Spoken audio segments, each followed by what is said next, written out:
Salut à tous, c'est Rudy et j'ai testé le Motorola One Zoom, ce smartphone avec 4 capteurs. Qu'en est-il? Quel est mon avis? Eh bien c'est parti.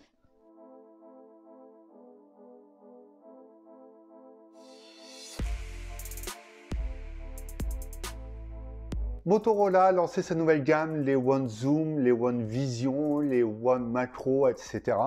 Et j'ai eu l'occasion de tester le One Vision et cette fois-ci c'est le One Zoom que j'ai utilisé. Alors, c'est un smartphone milieu de gamme assez intéressant aux allures premium. C'est-à-dire qu'en main, il respire la qualité. Sincèrement, ça a été très agréable de l'utiliser.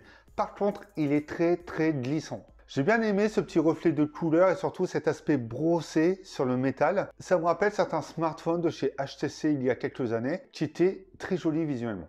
Il reprend exactement les codes design de ce que l'on trouve sur cette gamme One chez Motorola, c'est-à-dire une toute petite encoche en forme de goutte, des bordures très fines et un menton assez large. Sauf que sur ce One Zoom, ça l'est beaucoup moins.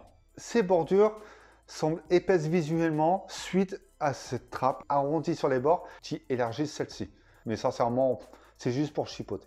Il y a également 4 capteurs photo. Comme vous pouvez le remarquer, ces 4 capteurs photo se trouvent sur un module en verre avec le petit M de Motorola qui ne laisse plus place à un lecteur d'empreintes digitales, mais une petite LED qui s'allume. Et ça, j'ai trouvé cette petite touche intéressante, limite, qui démarque le smartphone. Ce qui fait que dès que l'écran est allumé ou dès que vous avez une notification, ce petit logo Motorola s'illumine.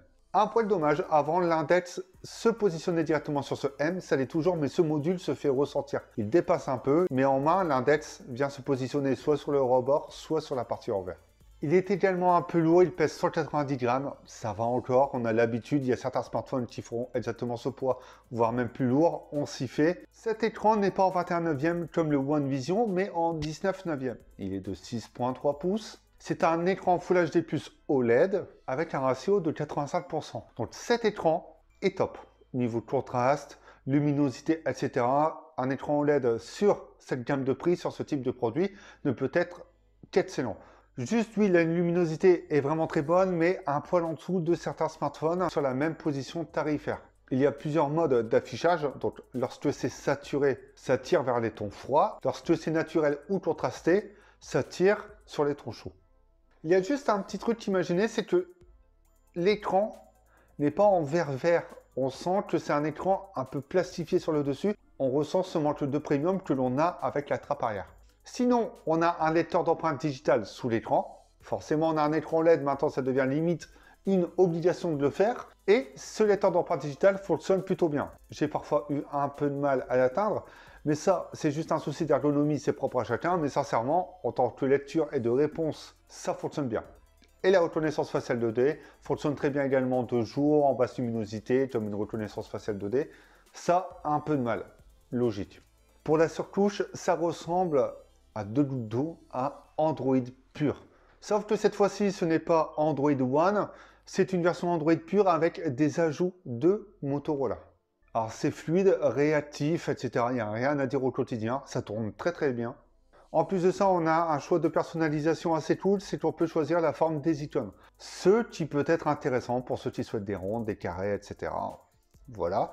Et les gestes moto qui sont hyper intuitifs et hyper intéressants. Encore une fois, si vous souhaitez acheter un smartphone Motorola ou même ce One Zoom, pensez à activer ces gestes. En fait, pourquoi il n'y a pas d'Android One, je vais vous expliquer. C'est tout simplement que c'est un smartphone destiné au marché américain. Et la version que j'ai eue en test n'a pas Alexa. Donc s'il n'y a pas Android One, c'est suite à cette intégration d'Alexa qui ne rentre donc pas dans les codes d'Android One. Au moins, vous connaissez la raison. Alors, c'est fluide, c'est réactif. Il y a également les composants du smartphone. Snapdragon 675, 4 Go de RAM et 64 Go de stockage. Alors, il n'y a rien à dire sur ce socle, ça tourne très bien. On est sur un socle milieu de gamme de chez Qualcomm. Il est vrai qu'au quotidien, c'est amplement suffisant. Parfois, en jeu, c'est vrai que par rapport à un haut de gamme, ce sera un poil en dessous sur les détails graphiques. On s'y attend, mais sincèrement, c'est vraiment très léger. Petite chose à ajouter, c'est tout simplement qu'il chauffe assez rapidement et sur la partie basse et à l'arrière du smartphone. Ça chauffe au bout de quelques secondes, voire même 1 ou 2 minutes, mais c'est assez hallucinant comme il n'y a que sur cette partie qu'on ressent la chauffe. Et pour la batterie, 4000 mAh, chargeur 15 watts, donc Turbo Power, technologie de chez Motorola. Et celle-ci permet de faire la journée, voire un peu plus si vous n'êtes pas un utilisateur gourmand. Mais là où sont misés les efforts de Motorola, ce n'est pas sur les performances, mais c'est sur la photo avec ces 4 capteurs. Premier capteur, 48 mégapixels qui filme en 4K. Second capteur, 8 mégapixels qui permet de faire un zoom 3 fois, donc un téléobjectif. 16 mégapixels pour l'ultra grand angle. Et un 5 mégapixels pour la profondeur de champ qui vous servira pour les modes portrait. Et à l'avant, nous avons un capteur de 25 mégapixels qui permet d'obtenir d'assez bons selfies, même très intéressants, surtout sur les petites vidéos au ralenti. C'est assez rare que l'on retrouve ça sur un smartphone. Motorola l'a fait et le résultat est plutôt intéressant. Tout simplement, le 48 mégapixels permet d'obtenir d'excellentes photos.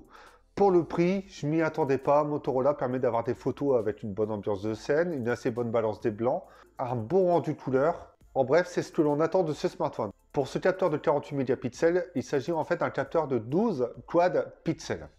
Le zoom x3 est également très correct, il permet d'avoir du détail, j'ai même été saisi. Je n'ai pas perdu énormément face au capteur basique et en fait, on a même limite la même ambiance.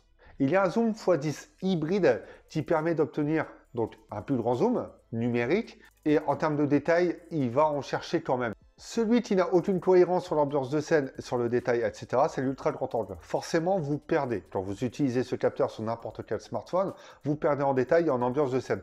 Mais là, c'est limite à un poil trop sombre face aux autres capteurs. En intérieur, le capteur principal permet d'obtenir de bons clichés. Il y a la présence de bruit qui arrive assez rapidement selon l'entrée de lumière, mais encore une fois, il se débrouille très très bien. La plage dynamique est juste un poil en dessous, ce qui peut être normal. Là où il pêche, c'est carrément lorsque on est en mode de lumière, c'est-à-dire qu'il y a même un mode nuit qui ne permet pas d'obtenir une grosse amélioration. Ça permettra de regagner en détail sur les objets pris en photo, etc. Mais s'il y a un mode de lumière, ce mode nuit ne va pas vous aider. Quoi qu'il arrive, vous aurez toujours du bruit, du lissage, etc. Ce OneZoom est un très très bon smartphone. Ça fait plaisir de voir que Motorola propose des smartphones assez différents et une gamme avec des produits ayant une particularité propre. Et ça, c'est pas mal, tout en gardant la même identité. Ce OneZoom est à conseiller. Et hormis ce que j'ai cité, je n'ai pas grand chose à ajouter. C'est un bon smartphone, bien équilibré, assez performant au quotidien, une autonomie qui rentre dans la moyenne de ce que l'on attend, et une partie photo bien travaillée et avec de la polyvalence.